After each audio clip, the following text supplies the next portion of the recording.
Olá, meus queridos amigos que me ouvem nesse momento. Que Deus abençoe a tua segunda-feira, que Deus abençoe a cada um de vocês, em o nome do Senhor Jesus.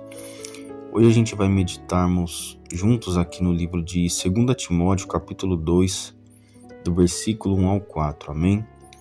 Fica comigo até o final desse vídeo para você poder compreender.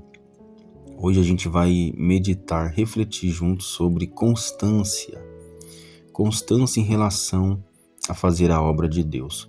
Eu quero fazer inclusive um convite para cada um de vocês. Por exemplo, você que um dia aceitou a fé, você aceitou o Senhor Jesus como o único suficiente Salvador da sua vida. Você entendeu que Ele morreu por você, Ele ressuscitou, e se você errou, você confessou seus pecados, Jesus te perdoou.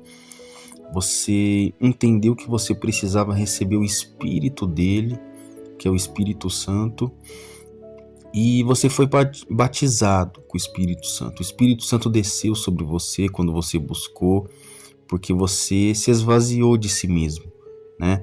Dos seus achismos, do seu orgulho, das mentiras, da vaidade, do ódio, das mágoas, enfim, das coisas ruins que havia no seu interior, né? Então, você que outrora era morada de demônios, os demônios saíram do seu corpo e o Espírito Santo passou a habitar em você. Então, ele te deu dons.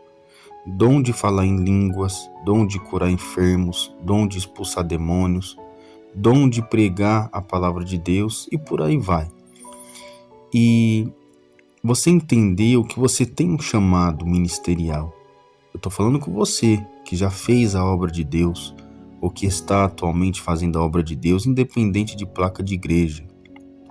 Você entendeu que o seu chamado é de evangelista, ou de pastor, ou de bispo, ou de presbítero, ou de diácono, enfim, tem diversos aí chamado ministerial, né?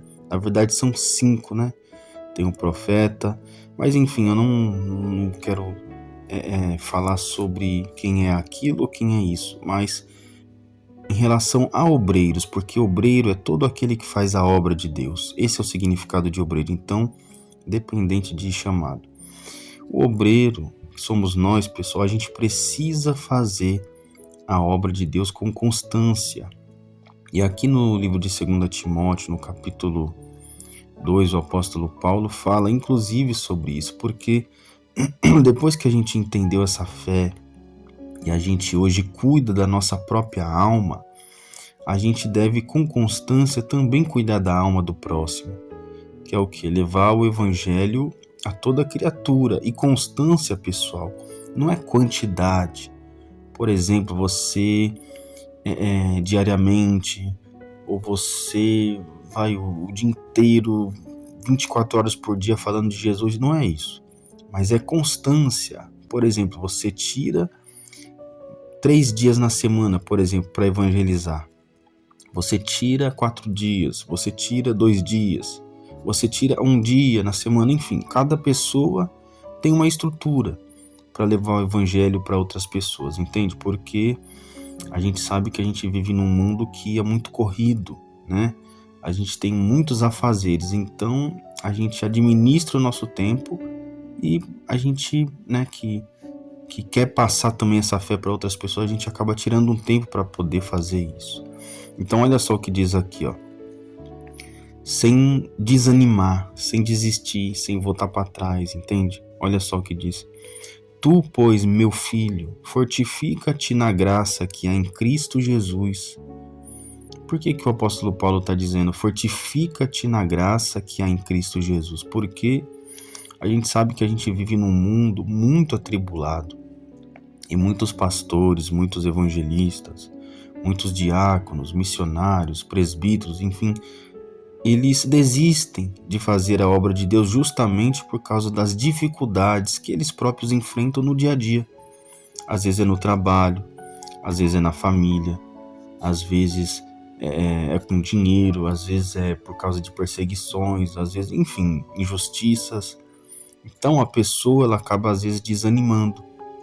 Mas se ela se fortalece nessa graça que há em Cristo Jesus, então o próprio Espírito Santo faz com que ela permaneça firme, independente, sabe, da situação, da circunstância. Ela não olha nem para a direita, nem para a esquerda, ela só segue em frente.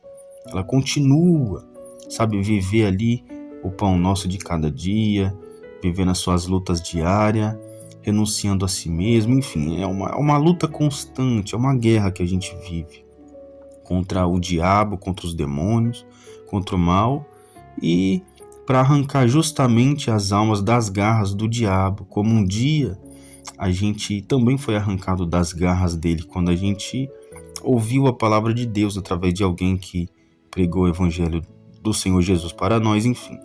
Então é necessário essa constância, entende? Esse fortalecimento espiritual diariamente do servo de Deus. Versículo 2 diz assim: e o que de mim, entre muitas testemunhas ouviste, confia-o a homens fiéis, que sejam idôneos para também ensinarem aos outros. Tu, pois, sofre as aflições como bom soldado de Jesus Cristo. Ninguém que milita se embaraça com negócios desta vida, a fim de agradar aquele que o alistou para a guerra. Então aqui ele está usando também o exemplo do soldado que vai para a guerra, né? Para defender ali a sua pátria, o seu país. E ele não pode sair para trabalhar, para ter uma vida social, para se divertir, para cuidar da família, etc., porque ele está na guerra. Ele sabe que ali é um momento, né? É temporariamente que ele está ali naquela guerra. Vai ter uma hora que ele vai sair da guerra, vai voltar para a família, vai voltar a trabalhar, etc. Mas ele tem que viver ali o momento, entende? E nós que somos servos de Deus, pessoal, a gente também tem que ter esse entendimento, trazendo para a nossa vida espiritual e ministerial, que é o que? A gente, enquanto estiver nesse mundo, a gente está nessa guerra também. Porque todo dia a gente está numa guerra, por exemplo, contra o pecado, porque nós temos inclinações, nós também somos ser humano, né, que temos falhas, e a gente tem que vigiar, porque o diabo, derrubando um ganhador de almas, ele sabe que ele vai derrubar milhares de almas por aí, entendeu? Porque um monte de pessoas vai ser impedida de ouvir a palavra de Deus por causa desse servo que caiu, entendeu? Então nós que somos servos de Deus, obreiros, a gente tem que ter esse entendimento, pessoal, que independente da circunstância, independente das lutas, é sempre seguir em frente com constância e continuar fazendo a obra de Deus independente das dificuldades, continuar pregando a palavra de Deus, continuar evangelizando e não se importar com afrontas, não se importar com leis. Por exemplo, tem país que pregar o evangelho é proibido, né? Existem perseguições, enfim, tem diversas situações que não convém aqui citar no momento, mas para a gente não sair do foco aqui, enfim, é permanecer constante. A gente está nessa guerra, entendeu? Contra o diabo, essa guerra que, enquanto o diabo está lutando para levar o máximo possível de almas para o inferno, através de vícios, através de traições, através de ladroices, através de doenças, enfim, através de diversas situações, através de acidentes, enfim, coisas que o mal bola para arrancar a alma da pessoa do corpo dela e levar para o abismo, porque sabe que ela está vivendo aqui na terra sem se arrepender, fazendo tudo aquilo que não presta. A gente tem que lutar, fazer de tudo para pregar o evangelho para essas pessoas despertarem que o tempo nessa terra aqui que ela está vivendo é passageiro, e inclusive já fica para cada um de nós também, que a gente também tem que cuidar da nossa alma, da nossa salvação, porque a gente pode sim fazer a obra de Deus, mas a gente não pode esquecer do principal, que é cuidar também da nossa alma, entendeu, pessoal? Eu fico por aqui, porque a gente só pode pregar aqui durante 10 minutos, mas eu espero que você possa ter entendido essa mensagem de fé. Continue com constância, porque essa é a vontade de Deus para o servo dele, tá bom? Que somos cada um de nós. Que Deus te abençoe.